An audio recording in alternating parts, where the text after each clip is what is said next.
बिस्मिल्लाहिर्रहमानिर्रहीम। Lesson number 2 असांजो start आहे, उनजो नालो केमिकल कॉम्बिनेशन आहे।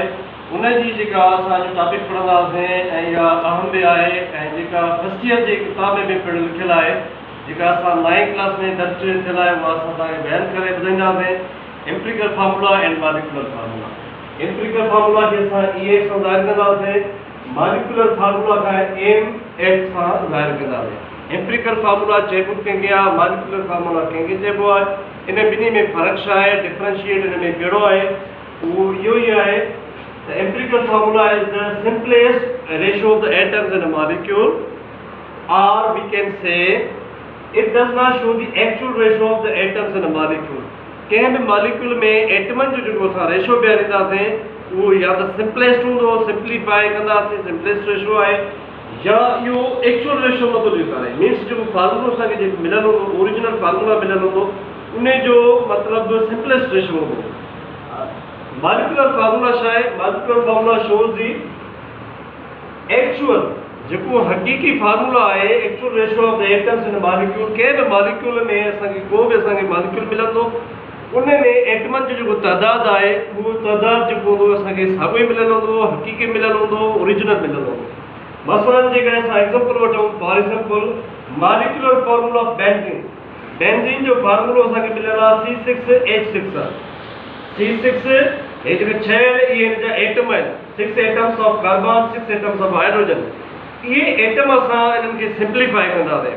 जेके मॉलिक्यूल असांखे मिलियलु आहे, फार्मूलो ओरिजिनल मिलियलु आहे, एक्चुअल मिलियलु आहे, रेशो हुन जा एक्चुअल मिलियलु आहे। Likewise molecular formula of glucose, glucose जो मिलियलु आहे C6H12O6।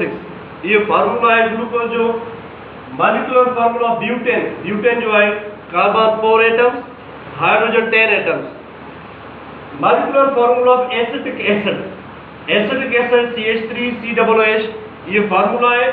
या कार्बन हिकिड़ो, कार्बन हिकिड़ो, हेठि ॿ कार्बन, हेठि हाइड्रोजन हिकिड़ा ऐं हिकु 4 ऐं हे डबल O माना 2 ऑक्सीजन जा एटम आहिनि। हिन एसिटिक एसिड खे असां ॿियो बि नालो चवंदा आहियूं, IUPAC नेम आहे हिकिड़ो, international union of pure and applied chemistry name आहे हिकिड़ो, उहो आहे इथेनोइक एसिड, जंहिंजे लास्ट में सफिक्स में आहे OIC, ओइक एसिड। इथेनोइक एसिड बि पिणु चवंदा आहियूं हिनखे, जो फार्मूलो ई आहे। Molecular formula of ethyne, ethyne खे ॿियो नालो आहे एसिटाइलिन बि चवंदा आहियूं, जंहिंजो फार्मूला आहे C2H2। मॉलिक्यूलर फार्मूला आहे छा? मॉलिक्यूलर फार्मूला कहिड़ो आहे, उनजो अलॻि फार्मूलो आहे। Empirical formula M to N, N चवंदा आहियूं, होल नंबर चवंदा आहियूं, या इंटीजर नालो आहे। ही ख़ुदि हिन जो पंहिंजो फार्मूलो आहे, N जो पंहिंजो फार्मूलो आहे, molecular formula weight into empirical formula weight. ही थियो मॉलिक्यूलर फार्मूला। हाणे असां सिंप्लीफाई कंदासीं इन्हनि खे। जेकॾहिं असां सिंप्लीफाई कयूं, टेबल लॻाए करे सिंप्लीफाई कयूं, त ही छा आहे? Simplest ratio of the atoms in a molecule. या ॿियो बि हिनखे छा था चई सघूं, does not show the actual ratio of the atoms. मिसाल एम्पिरिकल फार्मूला बेंजीन, साॻियो ई असां मिसाल ॾिनो आहे, उनखे सिंप्लीफाई कयो, टेबल लॻाई आहे। मसलन जीअं C6H6 आहे, 6/6, इनखे जेकर असां डिवाइड कंदासीं, सिंप्लीफाई कंदासीं, 1/6 मीन्स 1/1 माना 1:1 ठाहींदासीं। अहिड़े नमूने सां हिन जो एम्पिरिकल फार्मूला जेको ठहियो, हिते जेकर असां C1 अंडरस्टूड आहे, C1 अंडरस्टूड आहे, हाइड्रोजन बि 1 हिते अंडरस्टूड आहे। मीन्स बेंजीन जो जेकर अची वञे एम्पिरिकल फार्मूला, त पोइ असां हिन तरह लिखंदासीं, empirical formula benzene is CH। ऐं हिन ग्लूकोज जो एम्पिरिकल फार्मूला छा आहे? सिंप्लीफाई कंदासीं, 1/6, 1/12, 1/6 माना 1:2, 2:1। हिन जो बीठो 1:2, मतिलबु 1:2, 2:1। इहो बीठो मीन्स ग्लूकोज जो एम्पिरिकल फार्मूला आहे CH2O आहे। हाणे जेकर ब्यूटेन वठंदासीं, हिनखे सिंप्लीफाई कंदासीं, हिनखे बि जेकर टेबल लॻाईंदासीं 2 जी, 2 to the 4, 5 to the 10, अहिड़े नमूने सां ही टेबल थी वई, माना हे C2 हाइड्रोजन जा 5 थी वेंदा। इहो फार्मूलो थी वियो एम्पिरिकल फार्मूला ऑफ ब्यूटेन। अहिड़े नमूने सां एसिटिक एसिड सां हिते फार्मूलो लिखियो आहे, ओरिजिनल लिखियो आहे, एक्चुअल रेशो हुन में लिखिया आहे। इन जा असां सिंप्लीफाई कंदासीं, CH2O थी वेंदो। जीअं हे थी वियो आहे, अहिड़े नमूने सां हिन ॿिन्ही जो तक़रीबन साॻियो थो थिए, छो जो असां नेक्स्ट में जेका टॉपिक पढ़ंदासीं मॉलिक्यूलर फार्मूला वेट ऐं एम्पिरिकल फार्मूला वेट खे सम्झाइण जे लाइ, त जीअं असांखे ही फार्मूलो असांखे बहितर तरीक़े सां सम्झ में अचे। एम्पिरिकल फार्मूला ऑफ इथाइन हिन जो आहे C2H2 एसिटाइलिन भी चवंदा आहियूं ऐं हिन खे इथाइन भी चवंदा आहियूं ऐं हिन में ट्रिपल बॉन्डिंग हूंदी आहे हिन में अंदर ट्रिपल बॉन्डिंग हूंदी आहे मसलन हिन खे असां हिन तरह लिखी सघूं था इथाइन और एसिटाइलिन खे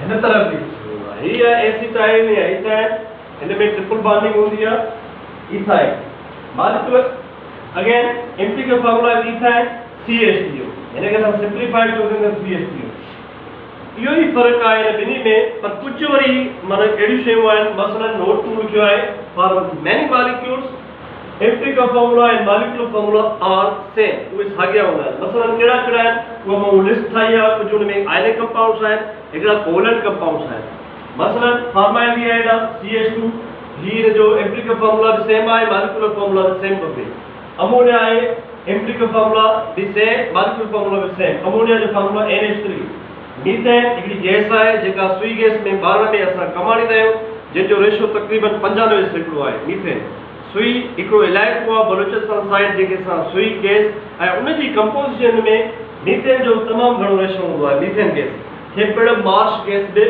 चवंदा आहियूं मैग्नीशियम ऑक्साइड आहे हिन जी बि empirical formula molecular formula same आहे सोडियम क्लोराइड में बि जेके आम लूण चवंदा आहियूं टेबल साल्ट बि चवंदा आहियूं कॉमन साल्ट बि चवंदा आहियूं हीअ जेको आहे सोडियम क्लोराइड बि empirical formula molecular formula same आहे कैल्शियम कार्बोनेट हिकिड़े क़िस्म जो चूनो आहे हिकिड़ो चाक आहे कैल्शियम कार्बोनेट जंहिंजो फार्मूलो ई आहे कैल्शियम ऐं हे कार्बन ऐं ऑक्सीजन जा टे एटम ऐं हे वाटर H2 ये सभई मिसाल इन में कुछ आयनिक कंपाउंड्स आहिनि कुछ कोवलेंट कंपाउंड्स आहिनि जंहिंजा molecular formula empirical formula same आहिनि अगेन दिस टॉपिक वो एम्पिरिकल फार्मूला लहिजे कीअं मॉलिक्यूलर फार्मूला वेट कीअं लहिजे इहो हिकु अलॻि टॉपिक आहे उहो इन जे करे त मॉलिक्यूलर फार्मूला वेट खे सम्झणो आहे पहिरियों ऐं उनजो मॉलिक्यूलर फार्मूला वेट कीअं लहिजे फार्मूला मास कीअं लहिजे कहिड़े तरह सां लहिजे पोइ एडमिट सां हिननि ते वरी असां पंहिंजो कमु कंदासीं